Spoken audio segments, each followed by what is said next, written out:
Hello, everyone. Good evening. Tonight is July 20th, 2023, and this is the 9th meeting of the Independent Salary Commission. Thank you all for being here tonight.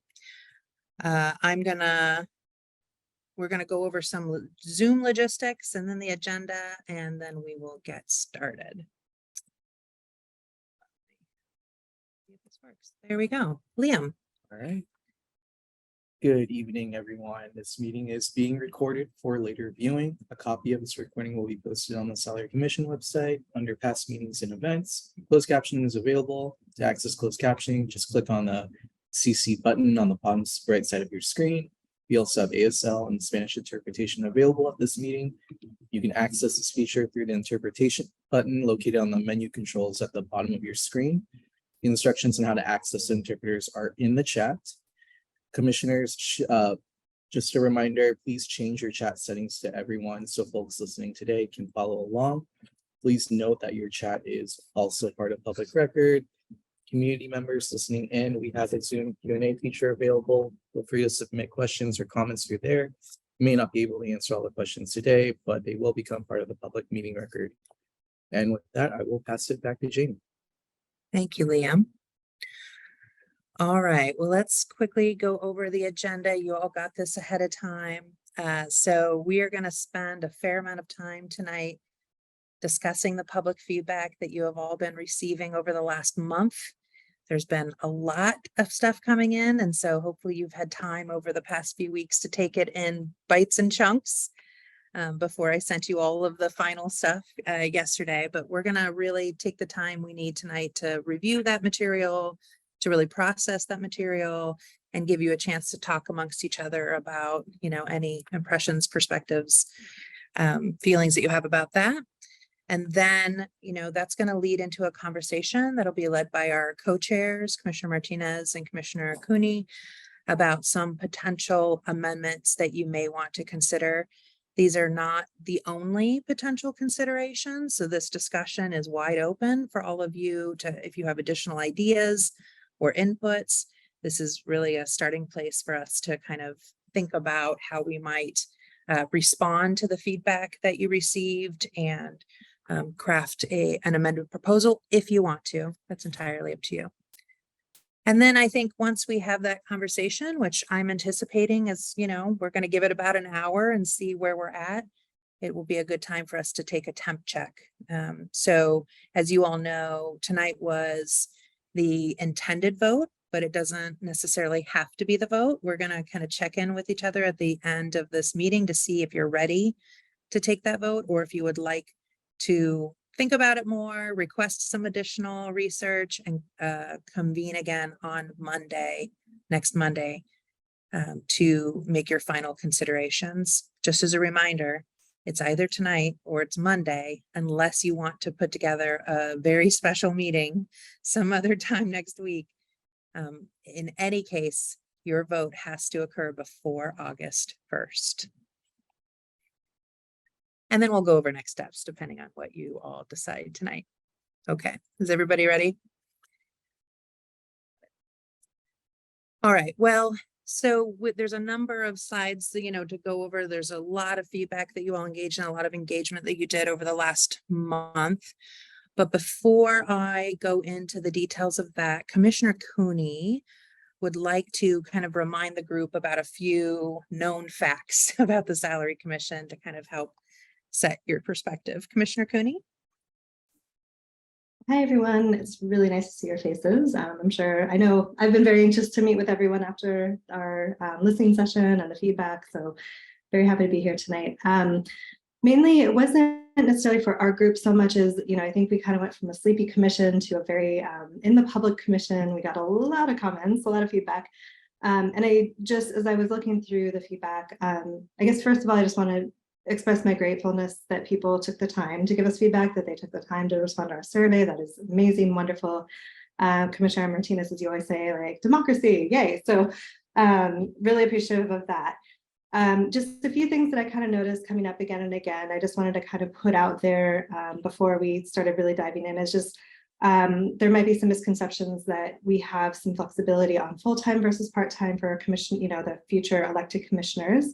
Obviously full-time per the charter, so that is something we do not have flexibility on. This is full-time. They are not allowed to make other income while they're in those positions. So mostly just putting that out there for any of our listeners, our public who are paying attention. Wanted to just let everybody know, like, our commission is made up of community members. We're all doing this either an unpaid or might receive a one-time stipend. So we are not influenced in any way by elected officials. We've been very careful to not have that happen. So we appreciate that people are concerned about that. Just wanted to make sure we put it out there. Also wanted to just remind everybody the proposed salaries are future elected officials. So this is not for our current folks. It will be 2025. Again, I know we all know this. And then just letting the public know our salary commission, not our group, but a salary commission will be formed again in 2 years. So this is an ongoing discussion. It's an ongoing process, and we have opportunities for other public individuals to also step up and volunteer and do this in a couple of years. So yeah, those were just things that kind of popped up as maybe some trends along the way that I noticed were coming up in many comments, and that we might need to just kind of help people understand, what the truth is and what we're handling. So thank you for that time. Appreciate it, Jamie. Thank you, Commissioner. And just one point of clarification, it says every 2 years in the charter, but at this point, I'm looking at my imaginary watch, that actually means a year and a half. The next commission will actually be seated, according to charter, by January 1st, 2025. So it's right around the corner. They're going to start recruiting probably this time next year. So it's going to be pretty quick. Thank you for those reminders, Commissioner. Is there anything else? Any other kind of like opening statements anyone wants to make about that? Any reminders about your charge or? No? Okay. All right. Next slide then. So I wanted to kind of provide you with an idea of how many people actually engaged with this proposal. And I got to tell you, it's a lot. I know 704 Portlanders doesn't seem like a lot, but to go from a commission where you had, I don't know, I think you had 10 people, in public comment or attending meetings and not a lot of people paying attention, you certainly got some attention. So I divided it out into the kind of different ways in which people reached out to you. So you can see that I collected the kind of comments that we received through emails, online, and through verbal testimony. So you received about 90 comments there. The surveys were a big banger hit. The materials received, it showed 603, but we also got one in paper copy from one of the hearings, so that's included. And I can tell you that it's more survey responses than the other commission got, even though they have a much bigger profile. So a lot of people were very interested in sharing their thoughts with you. And for the hearings, I provide, Juan Carlos is going to mute himself. It was a little, sorry, hold on.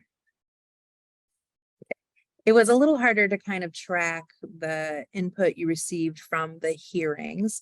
We provided the Salary Commission information at all 8 of the independent district commissions, even the ones that nobody had signed up for.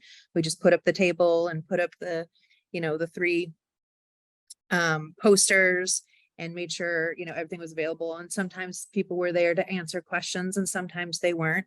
I'm guesstimating there were about 10 contacts made because I only missed the first hearing and I heard there were a couple people who engaged then.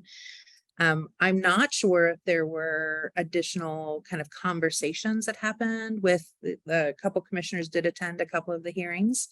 And so I wanted to kind of leave that open if there was any conversations that you had with folks that you wanted to share here as well, or at least name that how many contacts you had during your service. Commissioner Medras or Commissioner Cooney, I think you were the 2 that came to a hearing. Yeah, ours this past weekend was Great, and it was amazing to see the Independent District Commission in action, but no specific questions. A few folks coming by the table, taking some materials, potentially wanting to submit a paper form, but no conversations. And I had an opportunity to connect with a couple folks. We had one person who was asking how much the current commissioners make. I was able to share that information. Another person who didn't know a lot about our work, and we talked through it, and somebody who came from the East Coast originally, and ultimately at the end of our conversation, he was very supportive of the idea of this being full-time work and, you know, being compensated fairly. So that was a great conversation. And I also had an opportunity to connect with one of the members of the GTAC. So that was very cool to get to talk to him about the work that they're starting up. But yeah, it was a little bit quiet. People generally seem curious, but yeah, it was obviously mostly focused on the district commission. As it should be in those hearings, but I think that you provided a lot of information. I know we had to reprint the reports. I know a lot of the information got out. People were picking up the materials and taking them home, which is really important. And we had them in many languages, so that's also great. I also had a conversation, and the conversation was really about the person feeling really confused about why, if the commissioners turning into counselors are no longer administrating bureaus, why would we be paying them so much? And that really is in line with a bunch of the themes that we received. So I'm going to move to the next slide and just give you some kind of high level understanding of the themes. I know you've been reading all of the comments. I know that you have been really diligent about keeping up with all of that.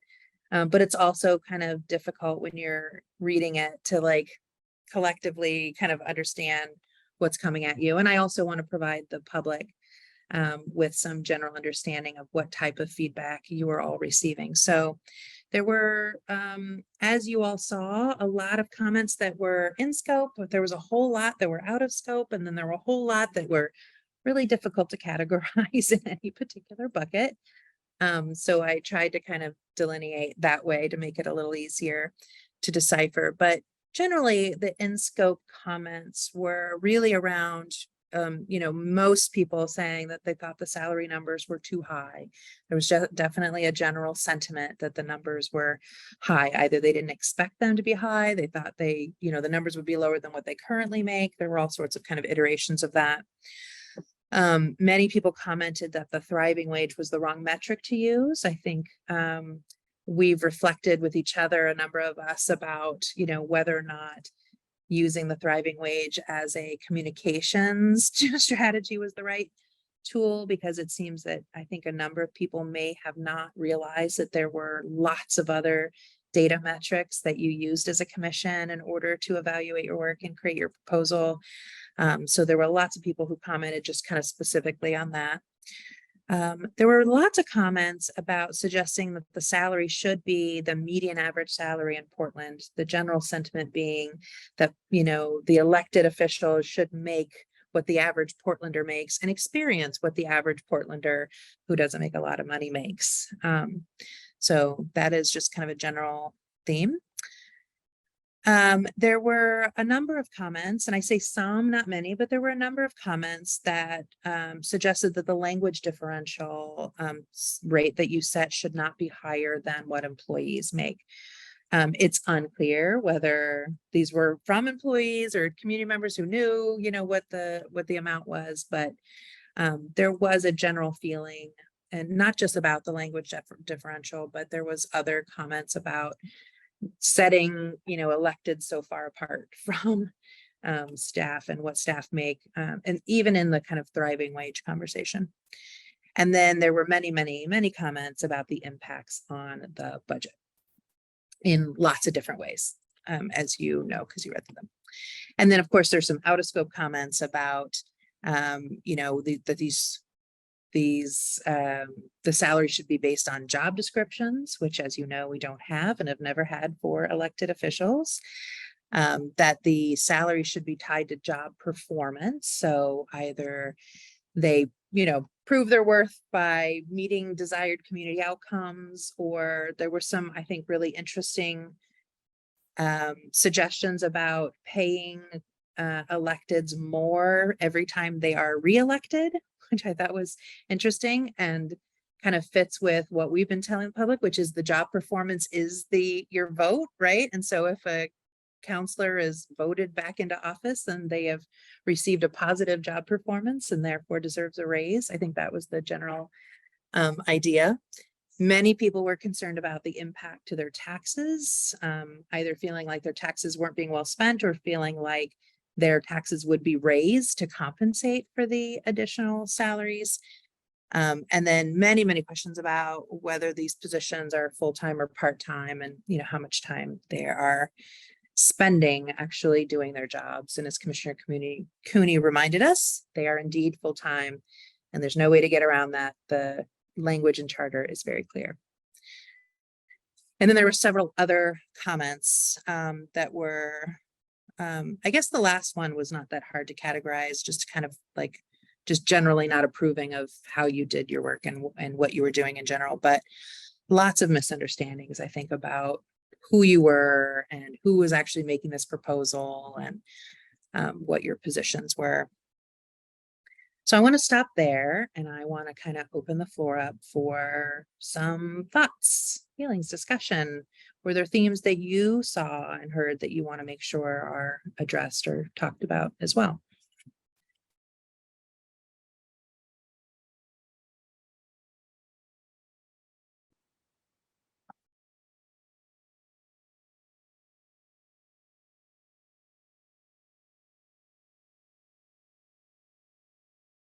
Silent contemplation. Commissioner Martinez. Thank you, Jamie, and thank you for this summary. I want to highlight and lift how it benefits the commission as well as Portlanders, that first of all, that we don't benefit from this decision, but that the scope really limits our role to identify the fair market value of these positions and that they're not attached to a particular expectation of budget, but that when the salary is decided, that then is part of the work of the city to then make it fit to a particular budget. In that way, we have a greater level of trust in the process, because if we were to decide based on what's available, then we cannot trust that this is the value of the particular position. So while it raises some anxieties and uncertainties, I think that it's important that we can have the scope and the clarity that what we are setting is based on data and research. And again, thanks to Barb and the Bureau of Human Resources for the extensive amount of data and research that was made available to us, and that you all went out on our request to search, really gives meaning to the numbers decided. So just want to lift how we benefit from the limitation in scope, not only as a commission, but also as the city. Hope that makes sense. Thank you, Commissioner. Commissioner Johnson? Yes, hi. I'm not sure my camera isn't working. Can you see me? Yes. Okay, I can't see myself. All right, that's fine. That's fine. I think just to add on to what Commissioner Martinez just said, I think it is incumbent upon us, given the volume of misunderstanding of our mission and our limitations, all of the information that you have distilled into this, not only common themes, but the really the confusion on the part of the public. I think it's part and parcel of this overall charter change process, that we are really, really clear when we come to our final decision that we delineate it and explain exactly in a quantitative manner what numbers and how we came to this decision, and reinforce that one more time, because I think, again, this is an educated process and we need to be mindful of the tremendous amount of confusion all those comments reflected, many of those comments reflected. And so I just want to reinforce that we are very clear and we try to just use bullet points. I'm not sure exactly what, but we try not to make it a narrative, because I don't think people have either the time or the background to read the story, because we created a story around what we did and how we approached it. I think now they just need to see some very straightforward facts. Thank you, Commissioner. Good points. Commissioner Angers. Thank you, Commissioner Johnson and Commissioner Martinez. I agree with both of everything that y'all said. And I think the things that came out the most for me, especially from the live testimony from our last meeting on the 27th, were just the concerns around using a thriving wage as a metric. I don't think that we're wrong to want to, I think we need to lean into that first guiding value that we had around pay not being a deterrent. I'm not sure, based on the feedback, that the thriving wage is accomplishing that. It seems to be not accomplishing or not, there could be a lot of ways to get there, I guess. And then I'm also curious as to what we could do to address some of the public concerns around fiscal responsibility. Once again, I don't think that the numbers that we're proposing are fiscally irresponsible, but I'm wondering if there are things that we could point to or data that we would look at or present that would help address some of the concerns the public had around that. Those were the two big things that came out for me. Thank you. Commissioner Martinez. Yes, thank you to both commissioners. Yeah, from the hearing, I also made note of the importance of, at least in the report and any other materials that we were to produce, to emphasize that the thriving wage really was affirmed by the findings on all the other data. So if we were to use, if not the number, the concept of thriving wage, that we also are clear with the community that it was not just the thriving wage, but really the fact that so much data was intersecting, kind of affirming that we were in the right path in identifying the right value for this position, for the characteristics of the position, for the characteristics of the city, and for the characteristics of the expected responsibilities. So noting also for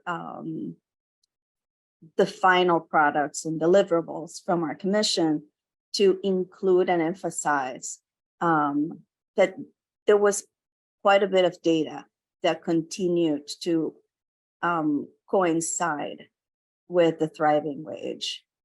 I think that would be helpful for the community for some of the misunderstanding, and also to confirm that we did do a lot of research, and that the research really is backing this decision and not just a particular ideological stance. Thank you. Commissioner Cooney. Thank you all. I so agree with everything that's being said. I think it can be easy to get a little thrown off because the comments have been generally people are very concerned with the work, what we're proposing. I know that really impacted me strongly at our listening session.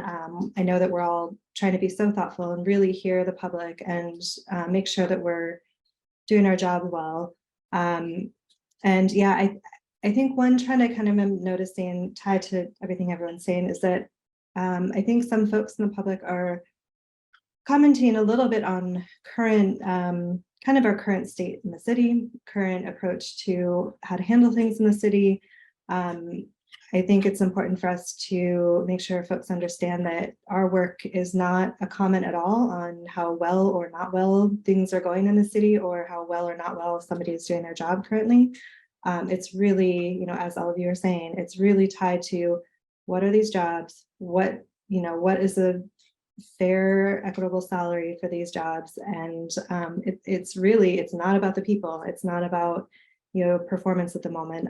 That is up to our wonderful voters to determine for that next election. So they will be determining who occupies those roles.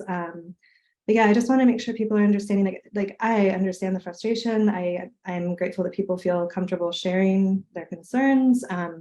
Unfortunately, we are not able to solve the city's problems as a whole, where our focus is pretty small. So that was one thing that I'm trying to kind of parse through. I think a lot of the frustration we're hearing, a lot of the kind of criticisms from the actual work that we're doing. So I so appreciate getting everybody's input here to kind of help recenter us. This is just, yeah, feeling really helpful and wonderful. So thank you. So I'm going to walk us through some specific survey results just to kind of make sure that we are highlighting and airing out for the public what you received from your survey.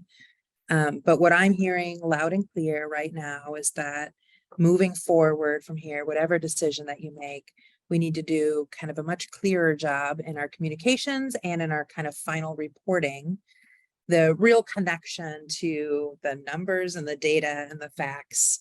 You know, yes, there's a values story to be told here, but there's also real world data, information that you have all used to really kind of ground this work and to, you know, validate a lot of the values that you use to see the lens through. So we can strive to do a much better job of kind of telling a bit of a different story that the community may be more receptive to hearing. Does that sound right? Is there anything you want to add to that?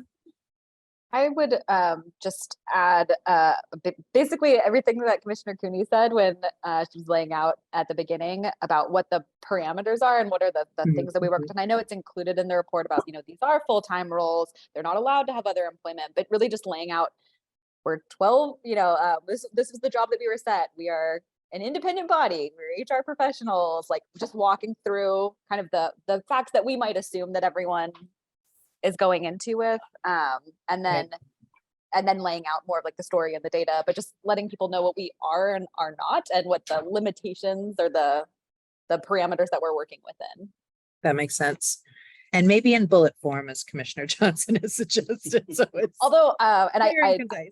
I appreciate Commissioner Johnson's, you know, that there's, you know, quantitative data is really important, but I also echo what Commissioner Martinez was saying about, you know, the qualitative data is important too. Yeah. Okay. Jamie, as a point of clarity, before we go into the data on the surveys a little more, I'm struggling between two different values that we've set out. One being all of the values that informed our current recommended number, which I agree with everyone is really based in those values and based on the data.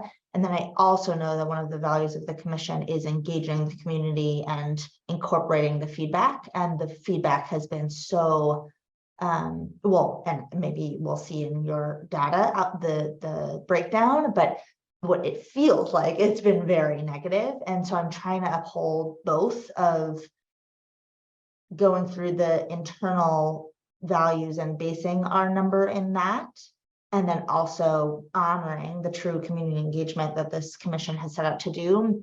I think what I hope comes with this new data is that the equity lens and the ultimate goal for us to have no barriers for anyone to run for office here and be able to live and thrive as an elected official does have us focus on those who have been less represented. And so it would be very interesting to me to see the comments from those with those underrepresented backgrounds as a way to then focus our integration of all of the feedback, but just wanted to address the fact that I think we all agree with the values and the recommendation as it stands, and we're at this fork in the road where it is now a decision as to how much are we going to incorporate the very negative feedback we've gotten from the community, and how do we align that feedback with the values that this commission has. Right. So I'd love us to act like directly address that.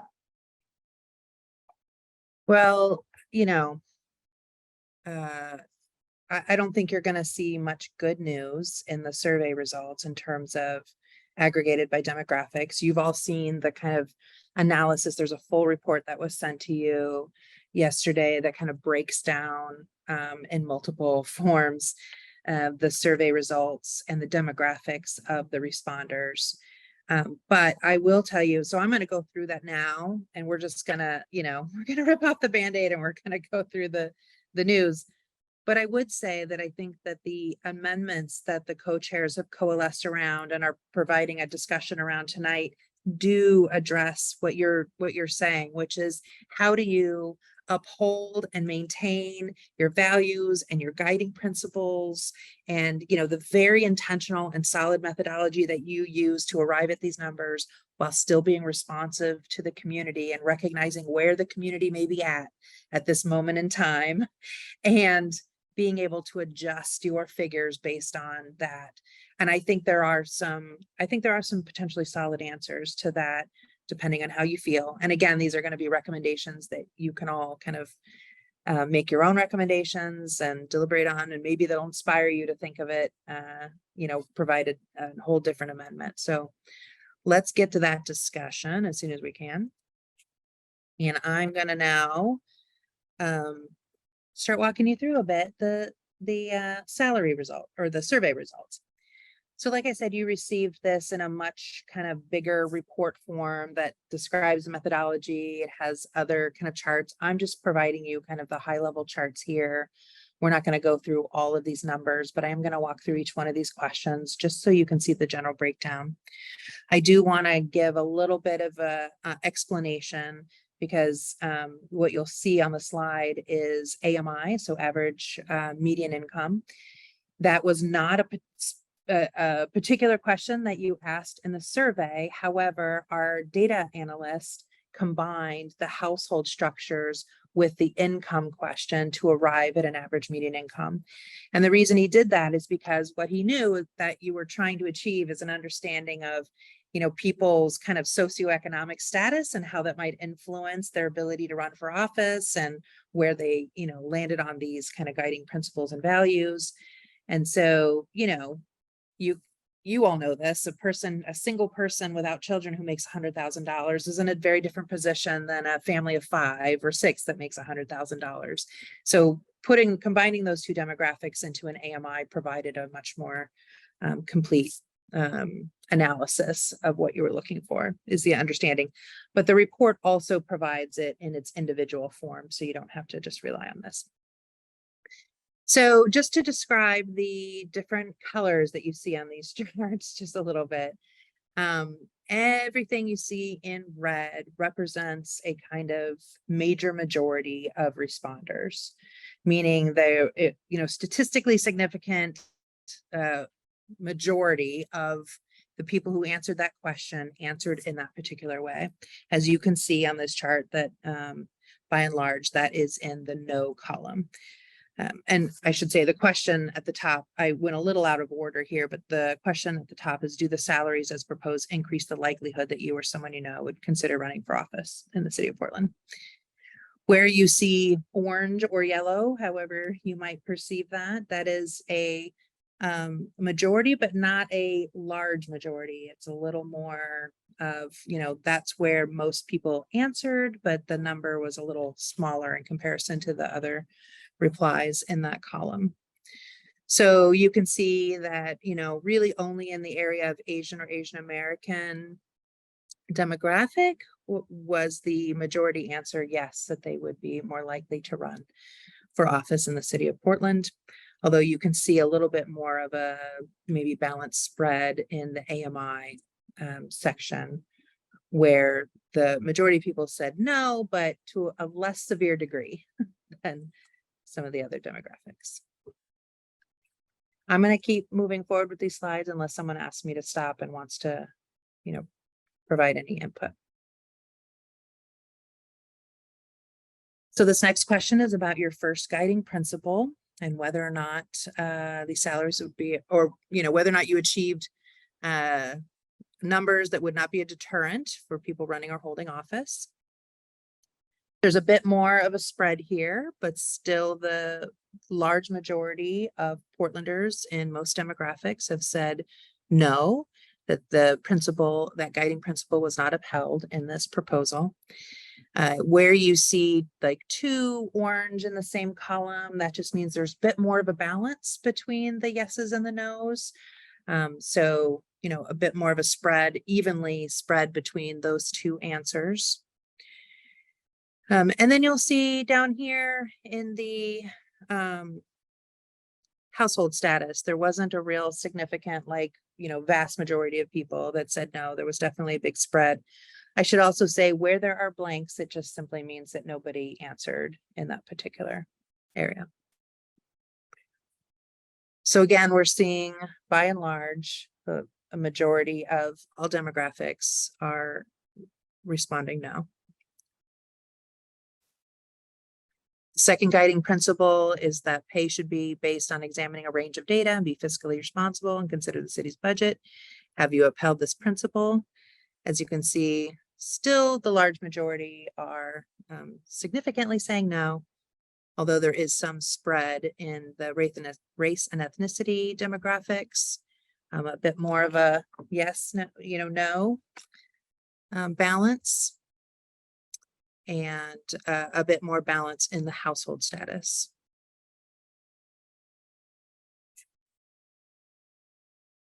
And then your third guiding principle, I believe this is the last one about surveys. I just have to, first of all, acknowledge and apologize that this is a survey question where I was supposed to change some of the answers and I accidentally left in the answer of I don't know. So this is the only question where you'll see the response of I don't know, and that's because I'd never erased the I don't know. So a lot of people chose it, as you can see. It'd be interesting to see if, if it would have changed things if a lot more people were able to say I don't know. But again, based on these numbers, you can see very similar to all of the other slides that the majority of people have said no.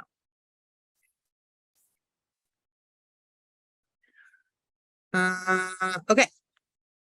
So I'm going to stop there. I can't, because I'm on this 2-screen thing, I'm afraid of stop sharing my screen and pulling down the presentation for a discussion so you can all see each other, because I'm afraid I can't pull it back up and it's going to be really awkward.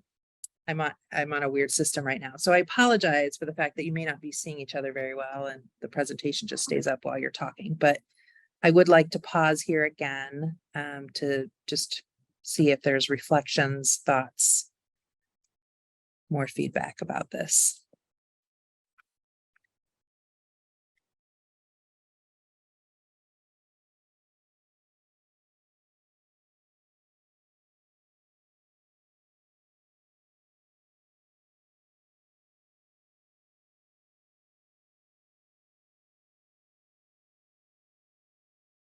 Commissioner Cooney. There's one thing I forgot to acknowledge earlier, that I noticed one of our comments called out that we did not give an opportunity for people to respond, that they were of 2 or more races. And I just wanted to acknowledge that that was something that, if we could do it again, I suspect we would all very much agree to do that. So just acknowledging to our public that that was just an oversight. But I also, I find myself looking at the survey results and wishing that we could dig in more or clarify questions, or, I think that's probably always the case when you get data. It's like, you want more, like, why is this or why is that? So it's helpful. I appreciate that people responded, and it'll be helpful in our process today and at our next meeting. But I wish in some ways that we could get more. You want me to take it down and you share? Okay. Juan Carlos has offered to to share the presentation from his screen, so I'm going to take it down. So that you all can see each other. Is that still me, like all big on the screen? It's weird. Do you have access to the presentation that I Jamie, sent I out think yesterday? it depends on what setting each of us has in terms of what we're Okay. viewing. So like, for me, I can see all of you and we're good. So if anyone needs to figure out how to see everyone, just chat in the thing, and I think we can figure out without you needing to do anything differently. In the upper left corner of your screen, there's the view option. If you click on it and then choose gallery, you'll be able to see all of us in the Brady Bunch setup. Do you want to still share, or do you, Sure.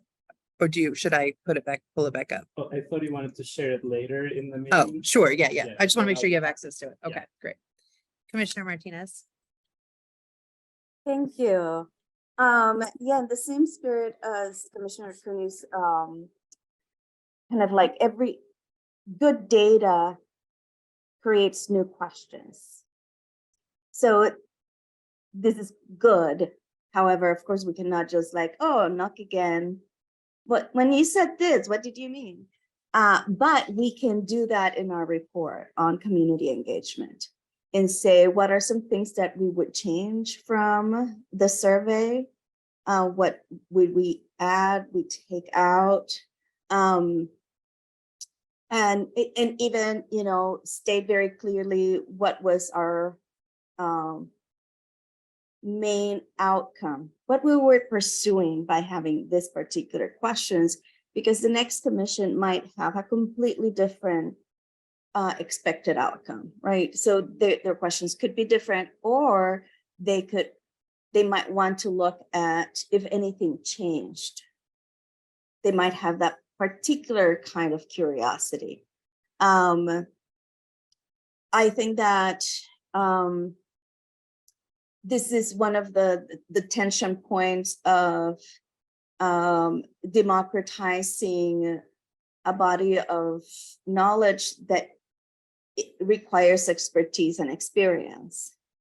Right? That how do we come to terms with if this is what the field requires from us to look at, what is the data that we need to look at? What are the decision points that guide our analysis versus what are other rubrics?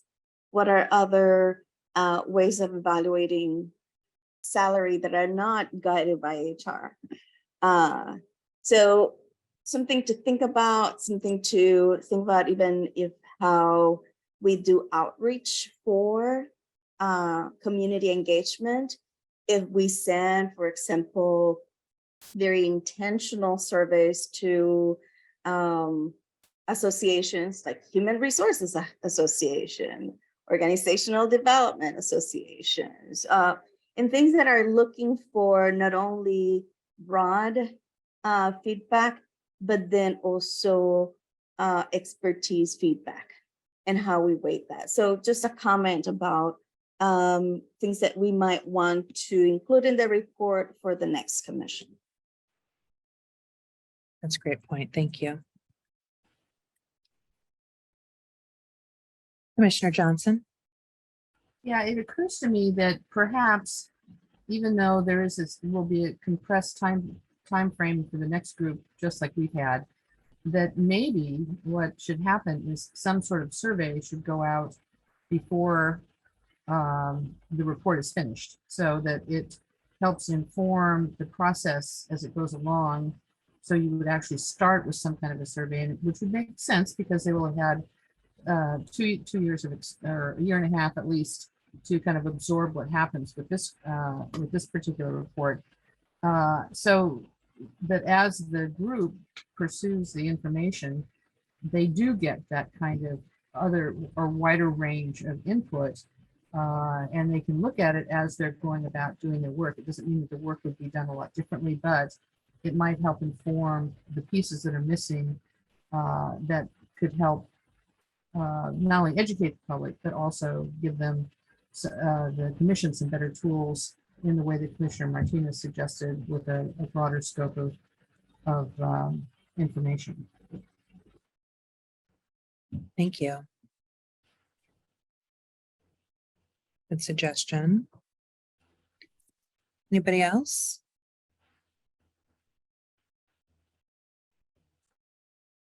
Before we start talking about amendments, and we're doing good on time, I don't think everybody knows that Commissioner Martinez and Commissioner Angers were invited into a meeting with Mayor Wheeler and staff, and that happened about a week ago. I don't know, what is time? I can't remember. Last Friday, I think, or no, 2 Fridays ago. See, it's hard to tell, right? Time flies. So I just wanted to give some time to Commissioner Angers and Commissioner Martinez to reflect on that meeting and share with the rest of the commissioners how that went. Not to put you on the spot, but Anytime, Jamie, anytime. I can roll, you're good for no it. problem. Well, I can give my perspective and ask Commissioner Ingers to cover us and add and correct me. I feel very proud that the commission decided that any feedback, whether written or live, from current elected were part of our community engagement plan. I think that it is very clear of our effort to make sure that not only we are in fact not subject to undue influence, but the actual goal itself. The meeting was mostly a summary of methodology and why we arrived to the conclusions we did. They had some questions for us. In general, in fact, I learned new things from the experience of Mayor Wheeler that he shared with us during the meeting. About how Oregon, in many ways, is just not meeting salary expectations for public office. That is a concern to me as a community member, as a voter. It is unfair to our community to have to not have fair wages for our representatives. I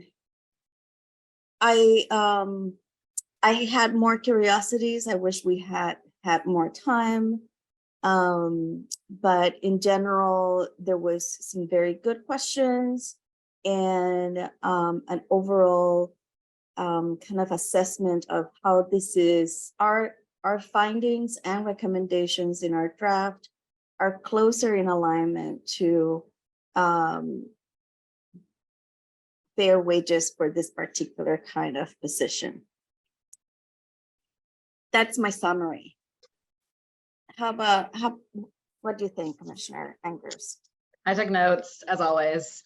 So the mayor started off by just, appreciating that this is an independent body, that it's not a good strategy to set your own salary. And that he thinks that the opposite would happen. Like a lot of the fears would be that people would set their salary is too high, but he says the backlash, oftentimes it would feel like maybe it was too low. And he appreciated that the work that we were doing. And he gave the example, which I think Commissioner Martinez was referring to, that when he was the treasurer, his salary was $74K. And he went to a conference where there were other state treasurers, and Rhode Island, which is a much smaller state with a much smaller population, were paying their treasurer $375,000, and the result was that they were able to attract someone who's now, I think, like the treasurer of the U.S. And it was like a very high level of candidate. So just appreciating that the salaries that are in place attract, great candidates, but that the more focus we put on attracting great candidates, the more great candidates that we will get as Portlanders. and that salaries should be set at the value of the position. Some of the questions of the mayor and his staff were around because there's no job description, like kind of at the FAQs that we're talking about, that because there's no job description, like what can we expect from the counselors? And the other question was around why the auditor's salary was slightly below the mayor's. He's like, I don't think you're making a statement, but I also don't know where you got that number. And we talked about how we arrived at that number, that it was the difference between where the average counselor salary is compared to the average auditor and mayor for cities of similar sizes. He also said kind of anecdotally that before our commission's work that he hadn't heard as much interest in running, and that that he's heard that there's more like buzzing about folks that are considering running for council, which is great because the more folks that are running, the more choices that Portlanders have. And I think last but not least was just appreciation for the work that we're doing and how transparent the process has been, which I appreciated because I think we've all felt like it's great to get feedback. But sometimes it can feel like people are working from different expectations or different understandings of the work we're doing. And so it was nice to kind of just have that affirmed that, you know, some of the things that we've heard about from other folks qualitatively about, you know, the trials and tribulations of public office, you know, they're kind of a follow through. So yeah, that was my takeaways. Great. Any questions? Okay.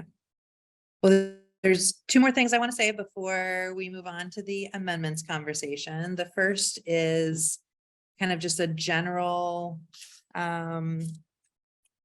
recognition that you were always more likely to hear from people who did not like your salaries than you were to hear from people who like them or approved of them, right? They're not nearly as motivated to share their thoughts with you if they think what you're doing is great and it's all good. So I just want to leave you with that. The other thing I want to acknowledge, which is, again, something that I think was a mistake on my part when we put together the engagement and the survey, was not asking for a zip code. What we are unable to determine from all of the feedback is whether people are Portlanders or outside of Portland. And as you know, a lot of this information got out in media channels that have a lot of reach outside of Portland. And so it is entirely likely that you received a number of feedback that were from outside of Portland. So while I say 704 Portlanders, I'm making that assumption because we didn't actually ask. So maybe we will also put that in the report. There's so much to put in the report. I'm gonna have to start working on that very soon. So we make sure to capture everything. Okay, so many opportunities. Thank you, Commissioner Cooney. Agreed. So I think if everybody's ready, it's time for Commissioners Martinez and Commissioner Cooney to start leading you through a conversation about what to do about all of this information that you just learned and how to take the next step. So Juan Carlos, are you prepared to share the presentation? Pull it back up. Give us a sec.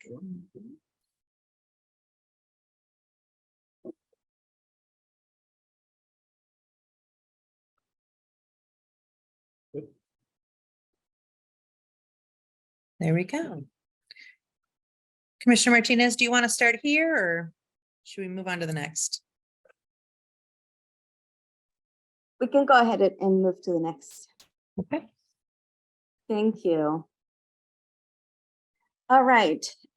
So I believe thanks to curiosity from Commissioner Sampson, of course, now that I just started talking, my son arrived.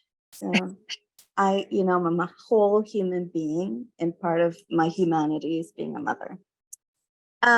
So thanks to the curiosity from, I believe, Commissioner Sampson about if the determination we made with Thriving Wage took into consideration that Portland or the city of Portland's benefit are higher in terms of total rewards, total compensation than other cities. So one of the possible ways to be influenced as we want to be from community input and identifying which ways did we meet or didn't meet our goals is to look at this number and to see about the possibility of then decreasing the baseline of the council members, so the minimum wage by, I believe is highlighted there, it's by 8,000, is that correct? 8,700 basically. So that is a way, and that would bring down by about the same amount all the wages, because what we have is that we have them linked by ratios or percentages of increases. So that is one way that recognizes that we're not decreasing the fair value that we found, but that it adjusts it by the level of benefits that our public elected in Portland receive. So that's a possibility in terms of amendments. Can you advance to the next slide, Juan Carlos, please? Because this will give a little more clarity about the numbers that were and the proposal at hand. Thank you. So as you So- can see, yeah. Go ahead. No, you do. Well, I was just gonna say, as you can see, with that great explanation, if you consider the benefits of medical costs as being provided by the city of Portland, that it lowers the wage, the floor wage amount to $126,864. Commissioner Sampson. Thank you.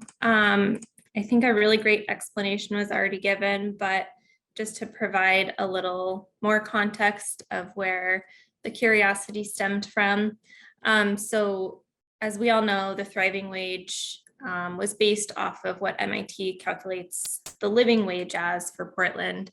And as I was going through feedback from the public and seeing clear trends that maybe we weren't hitting the right marks, but still wanting to uphold our values, I looked at MIT's calculations and methodologies and found that medical was based on private sector average premiums and employee contributions to medical plans. And, and I think about the benefits and the low premiums and access to really great healthcare that you get in the public sector. I think that contributes to a thriving wage in and of itself. So that's where this idea came from. What was put in was the premiums for the most utilized plan at the city for one adult and one child. Well, it was done across the board, but the column that we are focused on is one adult and one child. And so that's premiums only. There's a second thought or way that we could approach this, which is to do medical premiums plus the maximum out-of-pocket expenses for a year, so that we're budgeting for a year in which someone had to fully use those benefits. And we would need Bureau of Human Resources to verify these numbers, but in looking at plan documents online, it looks like the out-of-pocket maximum for this plan is $1,800 per person. So for one person or one adult and one child, it would be about $3,600. And when I plugged it into the Excel spreadsheet out of curiosity, which again, if the commission collectively wants to see this information from Bureau of Human Resources, we could explore that. But when I plugged that number in, this 126,864 became more like 134. And I thought that that number was really interesting because had COLAs been maintained over these past several years, we would be at 134 for these positions. And this is sort of a comment that is maybe towards the beginning of the conversation, but it was a clear theme that people were uncomfortable with increasing the number of positions and increasing the salaries at the same time. And, you know, one thought that I kept coming back to is it's not a common practice to lower salaries when you increase FTE, and increasing the number of positions, as we've mentioned, was out of our control and in the control of the voters. But I would like for our report to highlight that increasing the number of positions doesn't mean that we should decrease pay practices. If anything, it should open up opportunities for these positions to serve the community even more than they have in the past, accomplish more for the city, and hopefully address a lot of the concerns that public raised in the feedback that we got. So that's where it came from, and I just wanted to provide a little more insight on it. Yeah, interested to hear other thoughts. Thank you so much, Commissioner Sampson, because I think that this is a very compelling consideration. I see you, Commissioner Medras. I agree. I think it's really compelling, especially given your deep dive as to what was in those MIT calculations, because that was a huge factor as to where we landed on the thriving wage.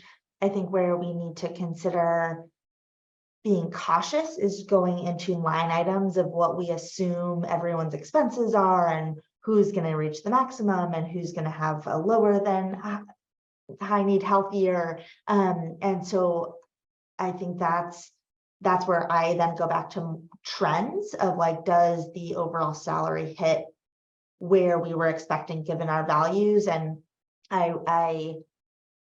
my biggest gap with this 126 number was that it wouldn't meet the COLA adjusted current salary. And I think that that doesn't align with the values that we committed to. And so it's great that you also shared some other kind of very specific line item like considerations to get us closer to the COLA adjusted number.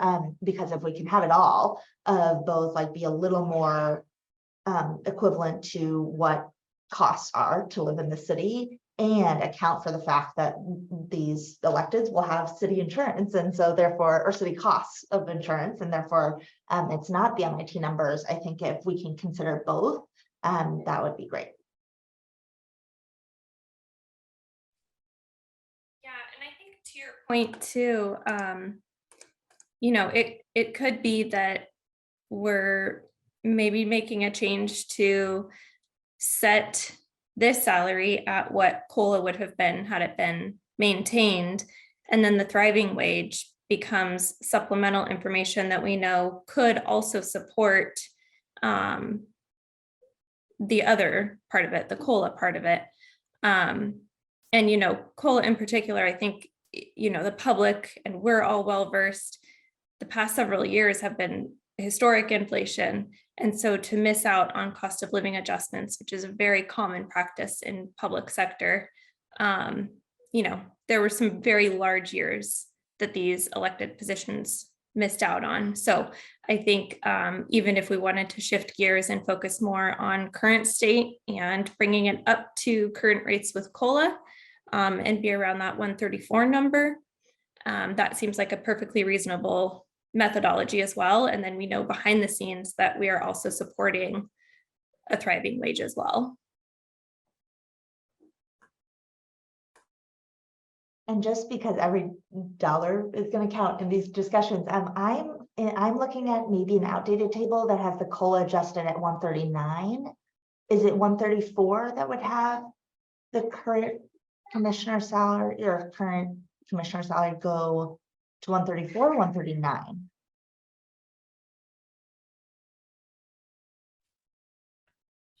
Barb, do you have an answer for that? But you're way over there. I'm sorry, I've got it plugged. My computer ran out of juice, and so I have isolated myself. Sorry, yeah, her computer is low on battery, so she's in a different part of the room, but she's gotta come over here or she's gonna shout her answer. Or I'll turn off mine, you turn on yours.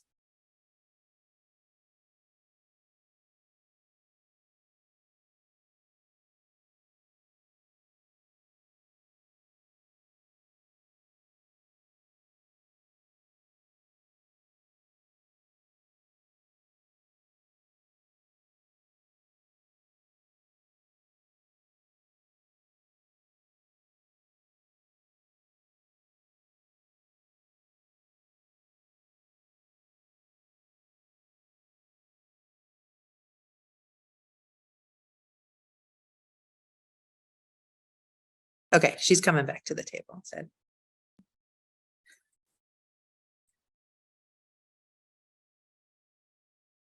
So the rate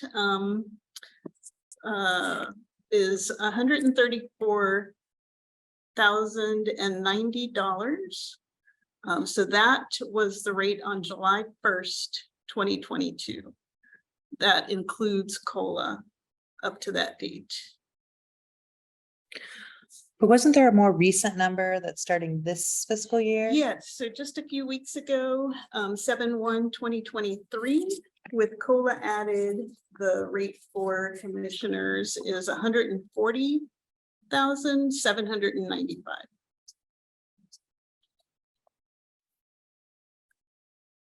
So almost right where you started. Yeah, I think that it's like a Venn diagram, right? Where we are trying to place the different criteria, kind of a rubric where is it that we're landing most at? And it just keeps landing in this between 130 to 140,000. So I'm not sure if we're keeping track so that we can determine a number to vote on tonight. But this conversation makes that number a little bit less specific. Commissioner Johnson. I think I need to ask a clarifying question around this particular proposal.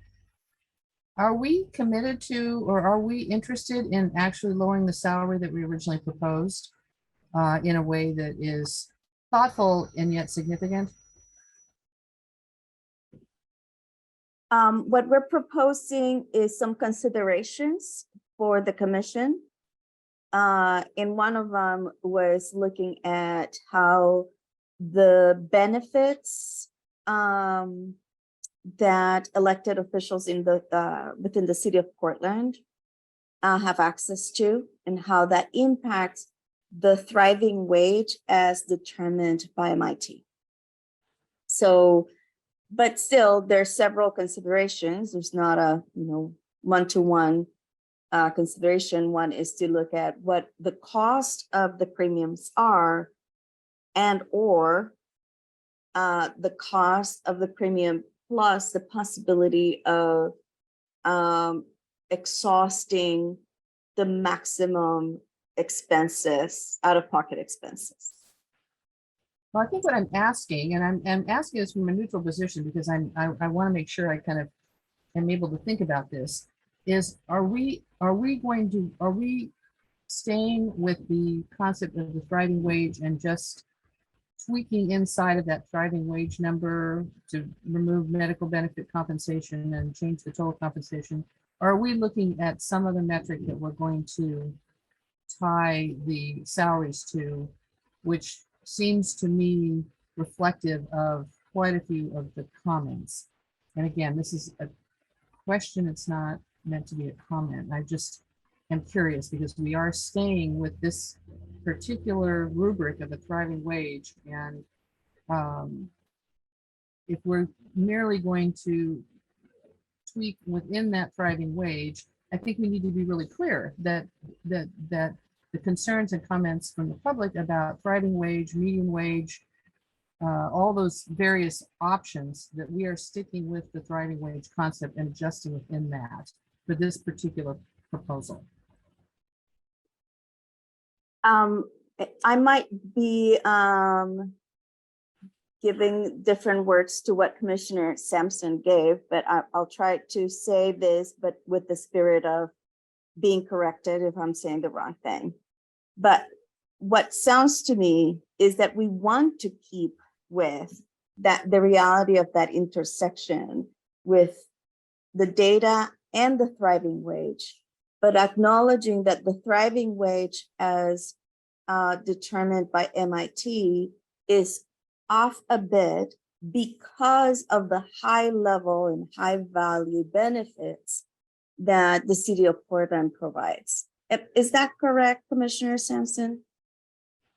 Yeah, it is. And I think Commissioner Johnson too, it comes down to, we might all have a different viewpoint on it. And we probably like that's what we're here to discuss and figure out and ultimately vote on. And so my interpretation might vary from yours. And I think at this point, my intent at least is to just put options out there and to provide different ideas and see if anything resonates, and if we want to dig deeper on a specific one, or if we want to drop a specific one. So, and, you know, I want our report to be very clear to the public what was considered and what was ultimately given the weight, but we will come to a point where, you know, this is becoming such an art over a science, and we're not going to have one source of data that tells us the exact number that's going to please everyone and feel perfect to everyone. And so it might get to a point where we combine some things and do some creative thinking. And, you know, we're not confined to one method. We're not confined to saying living or thriving wage is it, and that's the only thing that we will work within. You know, I think it would be within our power if we want to say 135,000 because that number resonates with us. We could do that, although we want our documentation to be cleaner than that. Yeah, so I think the reason I'm asking this is because ultimately when we issue our final report and our final vote, if we have been committed to the thriving wage and we use that sort of as the framework, whether or not we're moving numbers around inside of it, I'd like to think that we're consistent in the sense that we can actually say we used a thriving wage. We have looked at some information inside of it. We have some other considerations, but that's what we're calling it, because I think kind of coming up with something else and not calling it a thriving wage or trying to come up with a completely new scheme obviously isn't practical. But again, in the interest of making this really clear to the public, when we come out with our final decision, if we say we're using the thriving wage, that's what we're doing, and we're being very clear about it, I think that's important, even if we make considerations with inside of it, just because that's really what we're talking about here. We're not talking about a median wage or a tweak within or a living wage. It's a thriving wage. That's what we wanted to accomplish as a commission for the new council members. And so that's kind of why I'm asking, not we can do something else, but are we going to be very clear and be able to, I don't want to use the word defend, but be able to say, this is what we thought was important as the overall arching framework for these council positions, because of all of those criteria we've laid out in our considerations. Yeah. Thank you, Commissioner Johnson, because I think that this also reminds us that the thriving wage, as MIT identifies it for this area, that we chose is one adult and one child. And we know that that is not going to be the reality for every single elected official.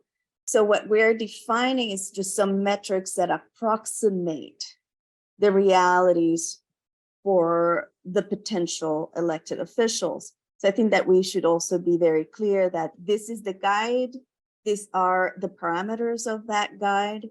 Therefore, we know that we're going to be in approximation. And if that is a reality, that the approximation can also take into account variables such as very good benefits. So I think that this is both and what we are raising. I see you, Commissioner Medras. I couldn't agree more with that, the both and, especially because I think as Commissioner Johnson, your question, it sounded like at the end there that you were really striving for clarity that we were staying strong to our principles and our values, and that we weren't kind of defending or taking into account a whole new framework. I think in line with that, I think we should do exactly that, and we should stay within the thriving wage framework. And it is so broad, given the variables that we've provided as inputs, that having a justification and a rationale that is COLA based, I think for lots of folks in the public who may not believe in the thriving wage framework, may not agree with it, having the COLA piece will be a very clear way and a very different way of understanding this salary. And I think our job is not to have everyone be happy with this decision, but I do think part of our job is to make sure that in communicating our decision, every avenue of clarifying how we got here can resonate with a really wide range of folks. And for those who have very clearly in the comments said that thriving wage is not for them, if they can see an equivalence where current salaries with a COLA adjustment are now close to where we are recommending, it's just a different way of saying like, got it, and I agree. And so I don't think it's us shifting frameworks. I think it's us adding to our explanation so that more and more people can see that this is the right number. Thank you, Commissioner Medras. I see you, Commissioner Cooney. I don't have much to add at this point. I agree with everybody who's spoken, so thoughtful. I do want to just quickly acknowledge Commissioner Sampson and Barb and your team. I'm super grateful that you had the thoughtfulness to take another look at this, to bring this to us. I think it's really important to show the public that we are taking their comments into consideration. And I think this was a deep level of thoughtfulness and just attention to detail that's really helping us in the conversation. And it is nice to see that, you know, we are getting close to these numbers, like it's all feeling like it's coming around this this range that we've been working on. So confirmation that we're hitting the right spot, fingers crossed, is always nice. So I just wanted to say a quick thank you. So commissioners, we don't have an exact number at this moment, and we can continue to deliberate if you're most interested in maybe arriving at a salary number. We also have 2 other amendment proposals to review that we can move on to. If you want to just kind of think about this a little more, we can come back around to it. What is the preference of the commission? To stick here and stick it out until you arrive at a number, or to move on to the 2 other proposals to discuss? Thank you, Jamie. I was actually going to propose to pause here since we don't have a number, and to go into the next 2 proposals unless other commissioners feel strongly otherwise.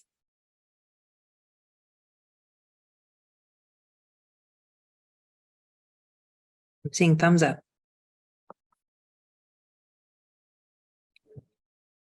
All right, so let's let that kind of brew in the back of our minds and do its thing, because our brains are amazing in that way. And let's go to the next slide. I do have Oh. one question. The second question about, should we consider similar adjustments for all 3 salaries? And my gut feel like we should definitely take those into the city's benefits into consideration, and also make sure that those salaries are still competitive for the market, because especially the auditor's salary was like so lagging that might be something to take into consideration. Oh, thank you so much. So there's homework. It's looking like we need to have some homework. Uh-oh. I know, but you know, it is July 20th. Isn't it great that we're good? We're good. We have buffer. But yeah, I know it would have been so awesome to vote today, but it looks like we have homework. It's okay. Let's hold it. Let's hold it that it's still only 7:20 according to my computer. Okay, 7:22 according to AT&T. You could always Uh, stay late too if you really wanted to. It's up to you. We can do so much. So many options. So good. Okay. So let's then move on to the next one.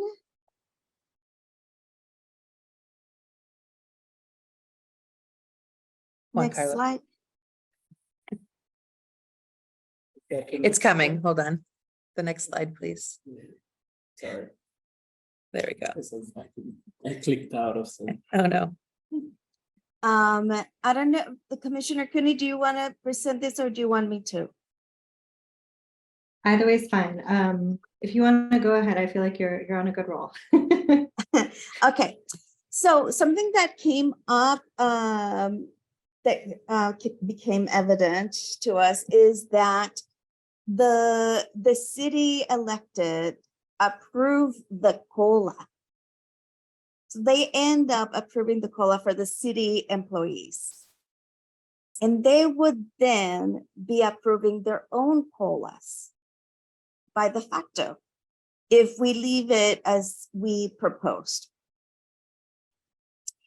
And that is intention. There's a tension point with our desire to make sure that increases in salaries are decided by commissions.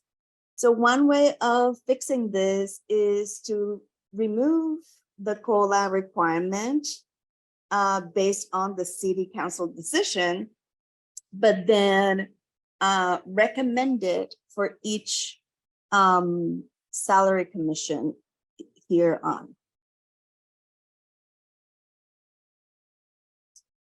Thoughts?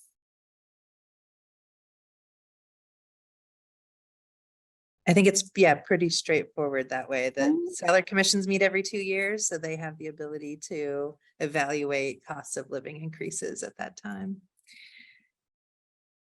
Okay, I saw Commissioner Johnson for a moment, but it looks like a thumbs up was followed by that.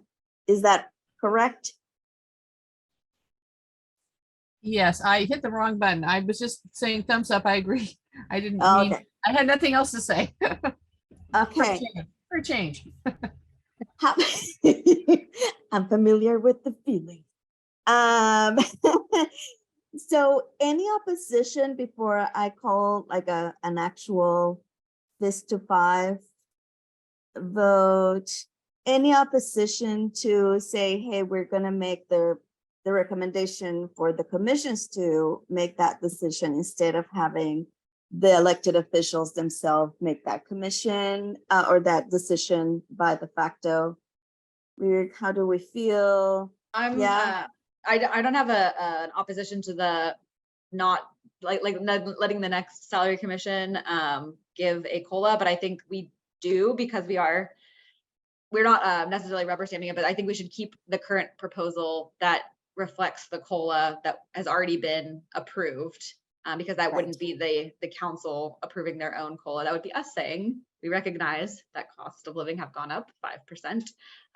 So it'd be my only tweak. Yeah, so we would be doing the work that we're recommending future commissions to do. Okay. All right, we're still good? Look at us making I have a quick decisions. question. I Oh, have a no. question on that. Sorry. I would want to see what that number is, given the new salary that we're talking about. Because I don't know. I mean, if we go ahead with what we're recommending in the COLA, I'm curious as to what that makes. Now that we've adjusted the base salary, I'm curious as to what the salary is. Yeah. Well, it looks to me that once we do our homework that we are still looking at a range between 130,000 to 140 some thousand. So we're not super far off. But yes, we're not making a decision on the total amount, but on deferring this, the future COLAs to the future commissions.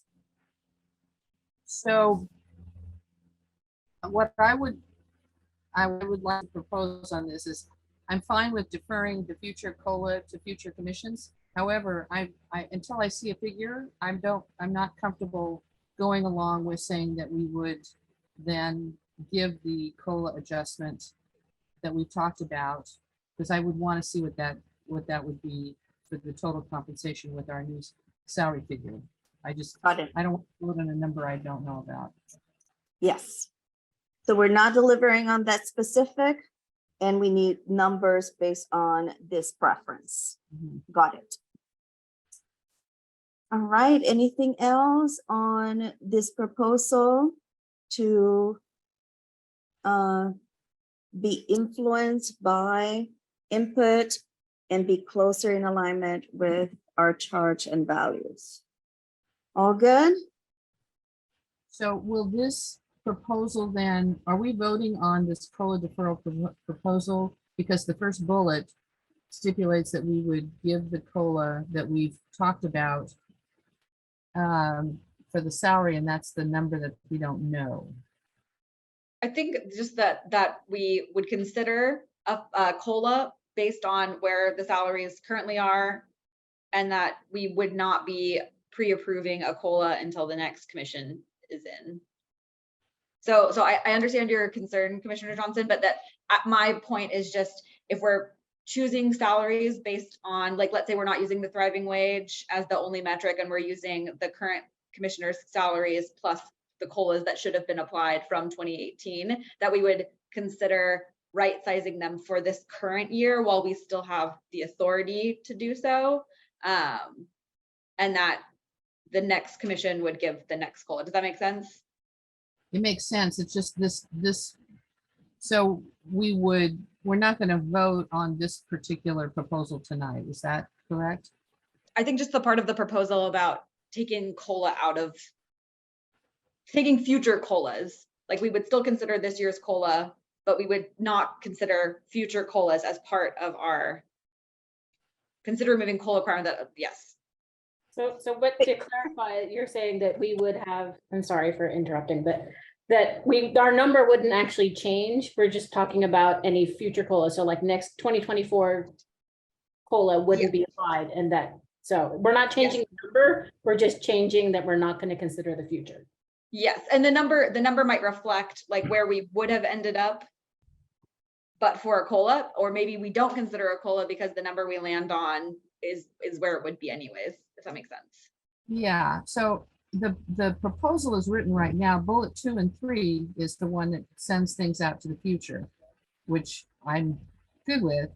Bullet number 1 still has language in there that we would put a COLA on the current figure, which is the unknown figure we won't have until next week. That I'm concerned about. I think Commissioner Johnson, sorry. sorry, those bullets are just stating facts for you to consider Okay. leading up to the proposal. They're not the proposal itself. Okay, that's fine. That's good. Thanks. So the spirit of the temperature check that we took is that we want to make sure that our decision doesn't leave it to elected officials to approve their own COLAs. Mhm. That's the spirit of it. Yeah, that I am, that part's fine. I just don't want to, I just wasn't sure what we were. Yeah. 'cause it's And two I different- just took a temperature check. So this is not a decision because precisely of what you mentioned. We don't have a figure that would be determined by our first topic. First proposal, I should say. All right, well, but this is progress. This is, thank you so much. So maybe we should go to the next slide. Jamie, are we ready? There it is. All right, so this is an opportunity also to learn. I believe that we will have a more robust conversation about concerns regarding the language differential, and some proposals, or the proposal that is written here is to consider changing the compensation to a flat rate or even a lower percentage, or even just $1 more an hour. We have the question posed, should you make a recommendation to BHR to reassess the current flat rate for city employees? Well, I have the mic, so I'm gonna say my answer to the question is that having the flat rate of $1 an hour, first of all, is not commensurate to the value of the skill set in the market at all. It's a very, very expensive skill set to be multilingual. And then the other thing is that to have everybody, regardless of access to decision-making power and consequential decisions for the community, be valued at the same rate, also is an approach of equality and not an equity approach, where someone who has greater decisional power, who has multilingual skills, makes that community that speaks that additional language other than English then more represented in decision-making. So that's my answer to the question. This is of course posed to everybody, but I wonder if first, Tracy, you want to speak to this concern? Absolutely happy to do that. Thank you, Commissioner Martinez. I want to start out by just thanking everyone for allowing me some time to talk with you all about the Bureau of Human Resources concerns related to the potential language pay differential being discussed. So it is my understanding that there's been previous conversations and you all received previous guidance around the legal ability to provide a higher rate of pay differential for elected officials versus city employees. And I would say that we're not debating the legal parameters of it. That is correct. Legally, you can pay the different rates and still be in compliance with Oregon Equal Pay Act laws. So I think what we're hoping for is some understanding and conversation around the policy implications that happen should the commission make that type of decision. And so I think what we're hoping for is a consideration to thinking about opting elected officials into the city's language pay differential program that already exists and is established for city employees, and that there is parity with what we do for city employees. And the reason for that is that, a difference in policy decision at this commission level could impact us citywide in ways that we are not prepared for. An example of that would be, it could set the tone for future labor negotiations with our labor partners. And it could also create a sense of dissatisfaction from our employees, as well as potential future budget impacts that we are not yet equipped for. I think what we're hoping for is that if you all would like to make a recommendation, that we consider and review a change in correlation to how that might impact citywide while opting into the existing program. Happy to answer any questions or have further conversation.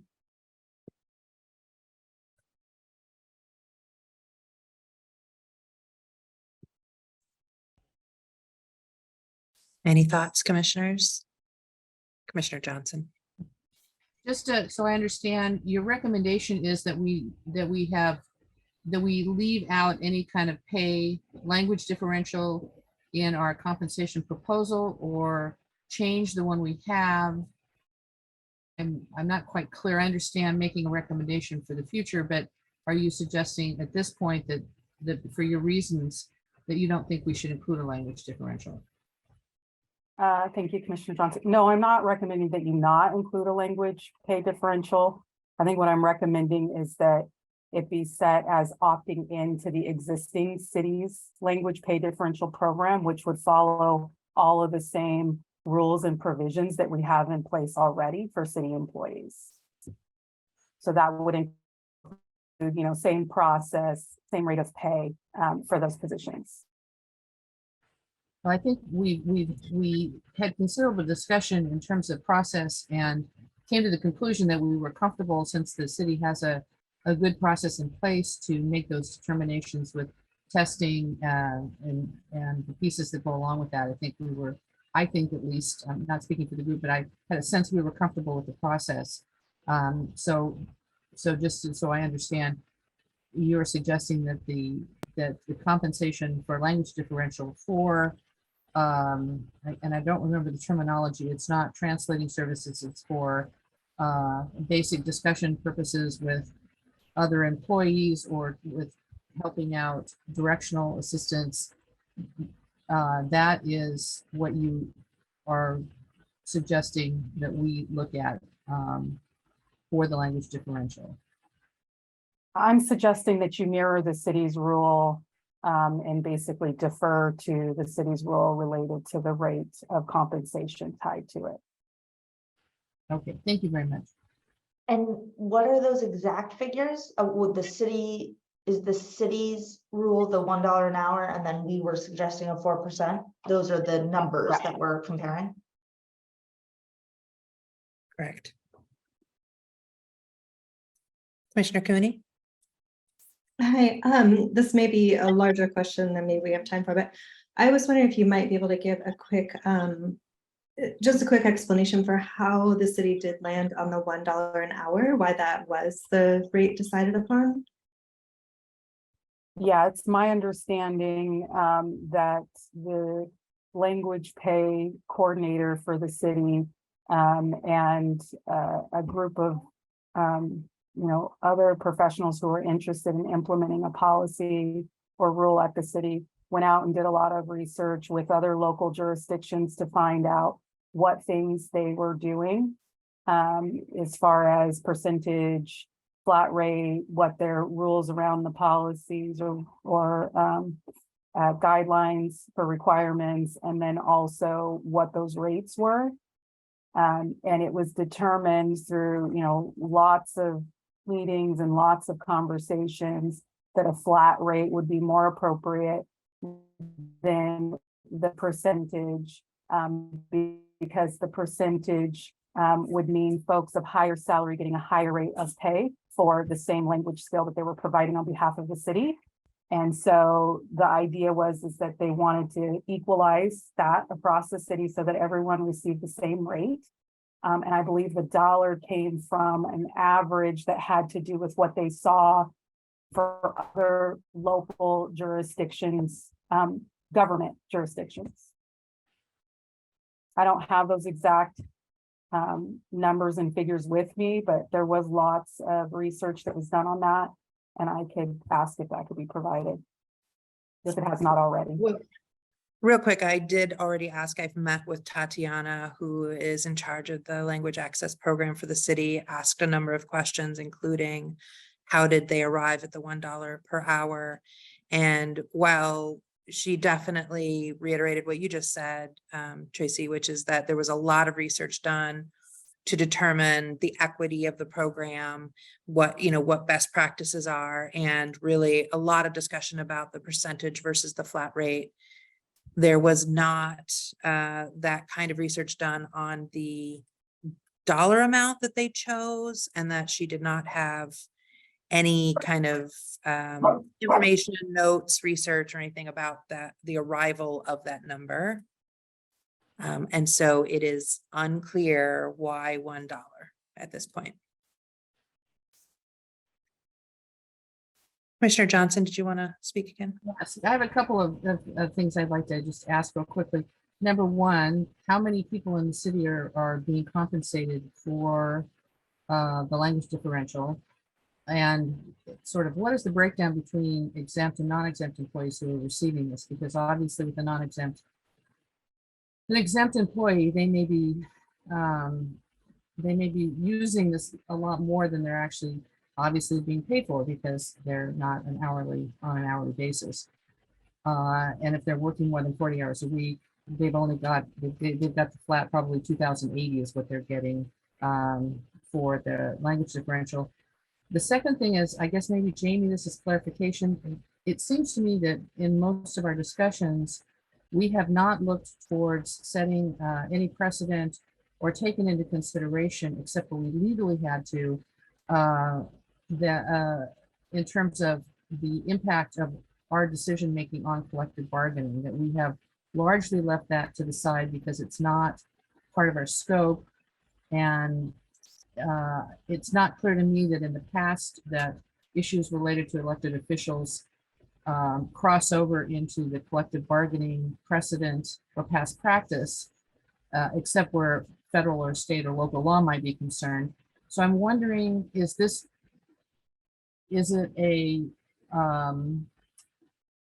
something that we should make an exception for, where we are leaving, and I'm using this casually, I understand, but some sort of a breadcrumb trail for collective bargaining? Or can we still keep our compensation, which has largely been silent on any implications it has for city employees?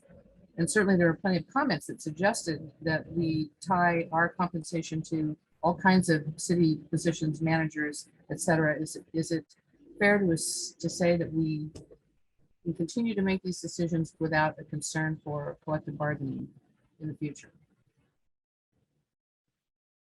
Commissioner Johnson, if that's a question for me, I don't feel like that is a question that I can answer for you. That is a decision that must be made by the Independent District Commission, or sorry, Salary Commission. Okay. If there are specific experts that you would like to talk to help arrive at a decision, we can certainly talk about that. If there's specific data, facts, or information that you would like us to gather for you to make that decision, we can certainly do that. I am interested in, I'm just curious as to how many people currently are receiving it and the breakdown between exempt and non-exempt, which I think is probably pretty straightforward. But I guess what I would then say is, I'm not sure that, since we haven't really made considerations based on collective bargaining implications with kind of the balance of the work we've done, I'm not sure we carve out one particular area in our decision-making that could have implications for future negotiations. Thank you, Commissioner. Commissioner Martinez? Thank you. I share some of the same curiosities. What is the rate in which how many folks in our city have multilingual skills and are being paid for it? Are we achieving the goal to have greater representation of multilingual folks within the city? We all benefit. We all benefit when we have multilingual folks in government. And I'm going to speak, as I usually do, from my own perspective. Translation services are averaged nationwide, paid at $30 an hour. Live interpretation goes up to about $50, again, average an hour. I would rather, as a multilingual individual, I would just rather not get paid one more dollar an hour. It would just doesn't feel like honoring the added value to the city. And my goal as part of the commission in supporting a differential pay is not only that we want to promote it and it is in alignment with the spirit of the new charter to increase representation, but also to have fair compensation for what the city benefits from. I know and I recognize that this, yes, represents then if we were to go ahead with this recommendation, that it would definitely call the attention of labor within the city for both the thriving wage and part of the public hearing, one of the folks who participated said, what makes you think that these individuals deserve a thriving wage, but not the rest of Portland? And for me, part of my drive to promote a thriving wage is precisely, I believe that Portlanders need, not just deserve, because deserving is complicated, but need a thriving wage. And I believe also that multilingual skills need to be fairly compensated and promoted, particularly within government. So for me, I hear you, Tracy, and it's a point of clear tension.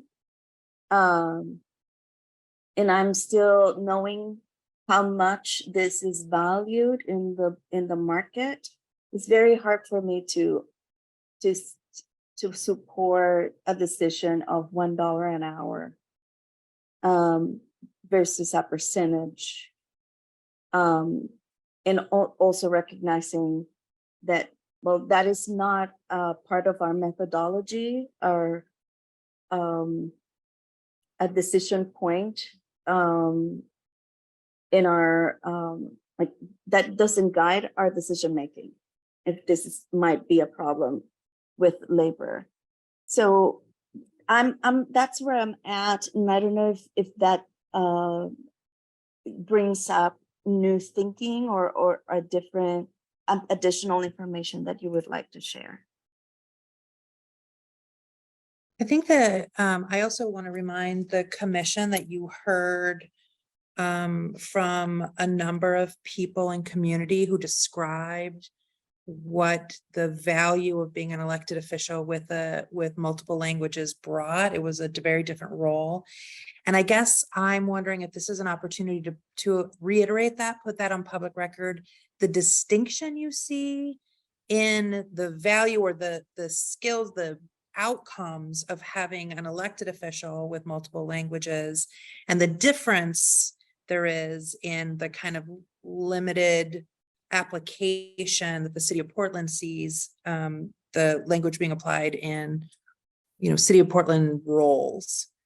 I'm not sure if I made myself clear, but I didn't know if this was an important time to kind of bring back up that part of the discussion and deliberations that you took that really, I think, underpinned why you arrived at this kind of higher number. If you think that's still relevant, I'm just kind of putting that out there. Is that a point of discussion here or not? Commissioner Cooney. Thanks, Jamie. That's along the lines of what I've been thinking too, is that we did hear from folks who've been in elected positions. They have used those language skills to really connect with communities that maybe traditionally haven't been connected with. We have this change in government structure. We'll have 12 commissioners who are expected to represent different districts around Portland. Many of those districts are made up of a more diverse population. So it does feel important to acknowledge that the expectation of these commissioners is that they will be more involved with community in a direct way. That is a really big value that they could bring to the table is being multilingual or being multilingual. I think that gives an opportunity to connect with voters and community in a way that that those of us like me, unfortunately, who are only speaking one language, I wish I had more, but I do think there's such a value to that.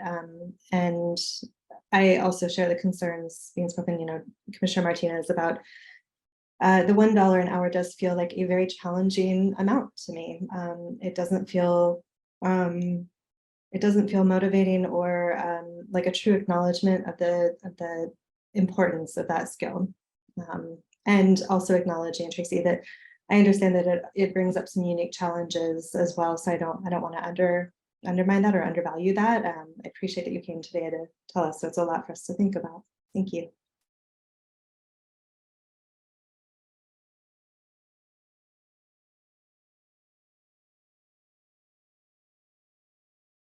There any other thoughts? Oh, Tracy, please. I was just going to thank everyone for their time, and I appreciate the opportunity to have a conversation. I am happy to look into the information that you all suggested might be helpful to have as far as, you know, how many people receive it, breakdown of exempt versus non-exempt. Other areas that I think may be helpful is to understand who is receiving the language pay differential as far as what is the typical salary of someone who's receiving a language pay differential at the city and what that equates to as a, you know, average percentage. I might also, you know, ask that, you know, when comparing to, you know, city employees' roles and their use of their multilingual skills, that we also acknowledge that they bring a great contribution to the city in providing those skills. And that I, you know, encourage us not to think about it as a lower level of skill that's being brought to the city. You know, when we're talking about the difference between providing it to an elected official versus providing it to city employees. So I would think about that. The other thing, you know, for consideration is, I know there's been a percentage or a flat rate, but you know, where that's coming from as far as where the percentage, how much the percentage. I understand it doesn't feel like enough, but then what is enough and what is that based on?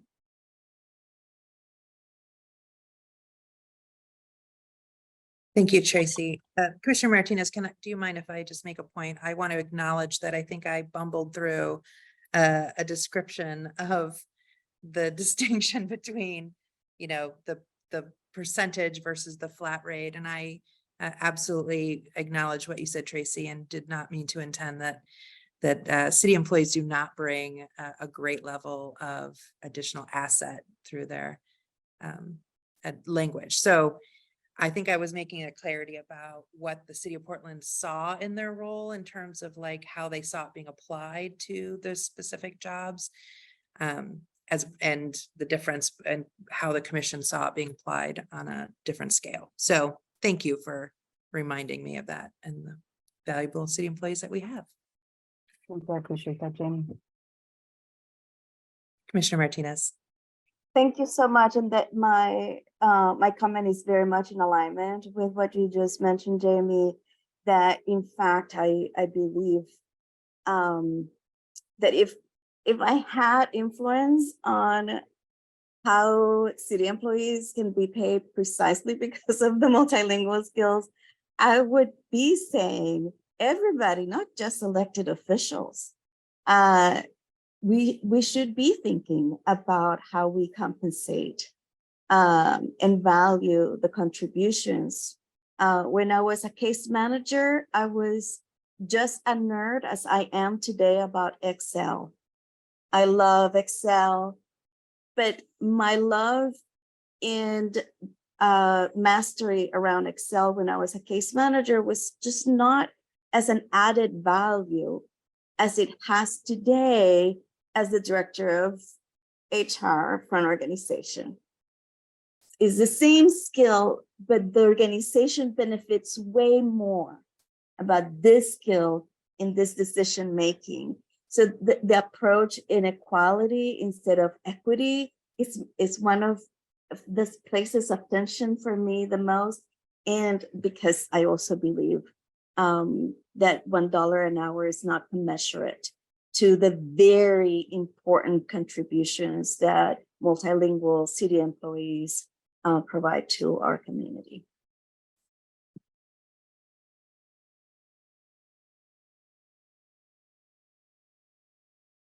Well, it's getting to that time of day where our meeting is coming to an end, and I guess it's clear at this point.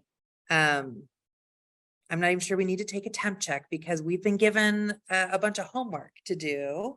So it seems that there are a number of questions you still want to ask, and that we are going to then reconvene on Monday to answer those questions and deliberate on a final package. So I guess I want to take this moment to say, is there anything else? Are there any other pieces of data, homework, questions that you have that we can spend the next few days gathering for you so that you feel fully ready to make your decision on Monday evening?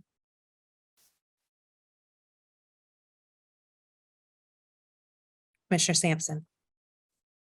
I just want to clarify like what homework was given in regards to the salary rates.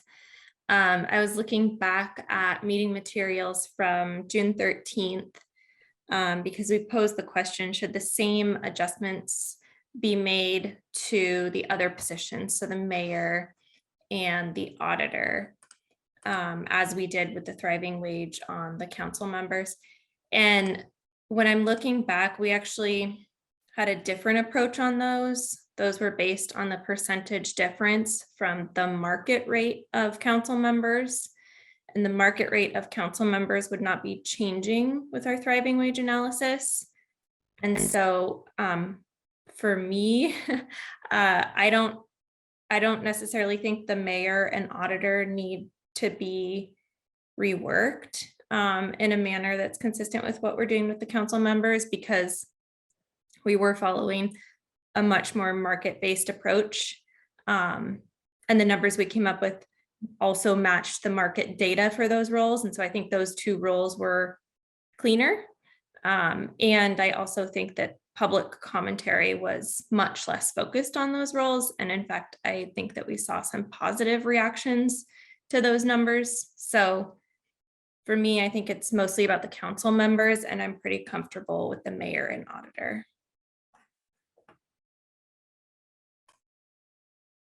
Thank you. Any other thoughts about that? About what Commissioner Sampson just said? Agreements? I saw some thumbs up. Smiles, head nods, thumbs up. All right. Well, that feels clear. Thank you. So it sounds like next week you'll be focusing your efforts on arriving at a number for council.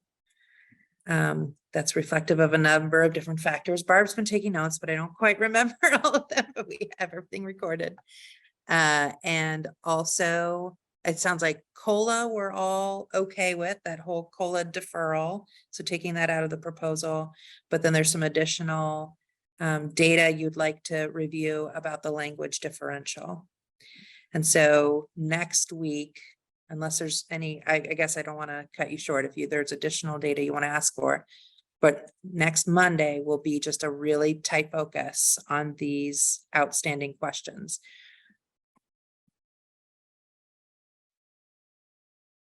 Any other information that you would like us to work on for you?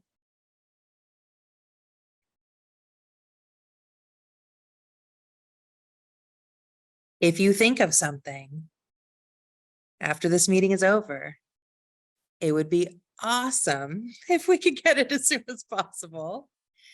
Because sometimes it's not in the hands of BHR, us, we have to loop in CBO or, other city partners. Yeah, attorney's office, like there's a number of other people we'd have to rely on. What's that?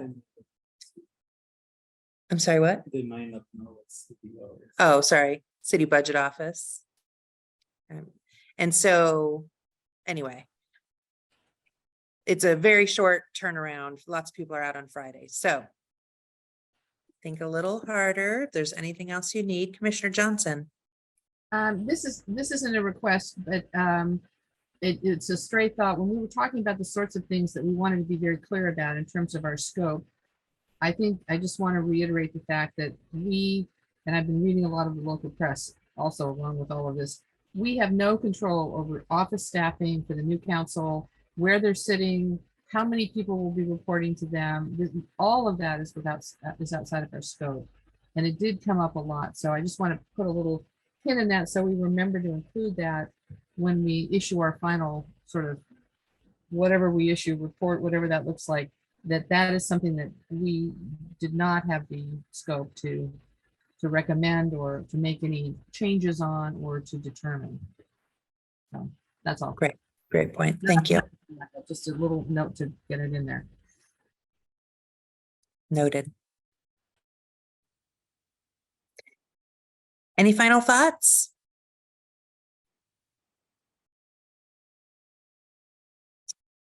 I'm not seeing any. I think that means I guess, see you Monday. yeah, Oh, like last final thought is that we talked a lot about like kind of the Venn diagram of information and just making sure we have kind of the current numbers or the numbers that BHR thinks is best final for the current commissioners' salaries with COLA applied, the thriving wage, taking into account the city's benefits, and also, I guess we'll re-examine the data around, you know, other cities of similar sizes, and maybe those three things will inform where we end up on Monday. Was there another part of the Venn diagram that anyone else is thinking about? well, to be clear, it's with benefits, including the additional 3,600 for out-of-pocket costs. Is that correct? That Commissioner Sampson brought up? So we were looking at a number that was 126, but then Commissioner Sampson proposed that we also consider the additional out-of-pocket, what are they called? You know, maximums per year for one person, one child, and that raised the number a bit. Do you want to see those numbers broken out that way as well? Okay. And I think there was still a question on whether, you know, just how the current COLA would play into our numbers. Yeah, I don't know if we still feel like we need to see that or not. I know Commissioner Johnson, you were bringing that up during the presentation.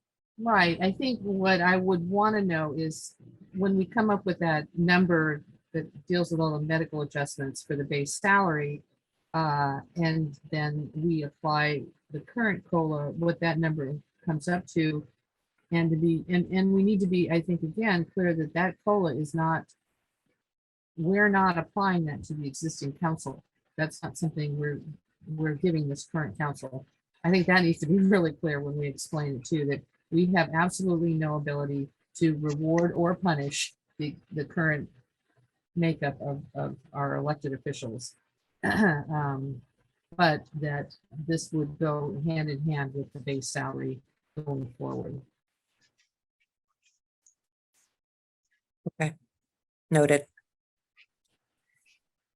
All right, everyone. I hope you have a lot of fun this weekend.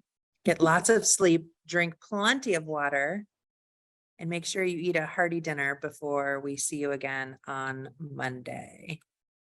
All right. Okay, meeting adjourned, everyone. Thank you. Thank you. Hi, everyone. Thank you.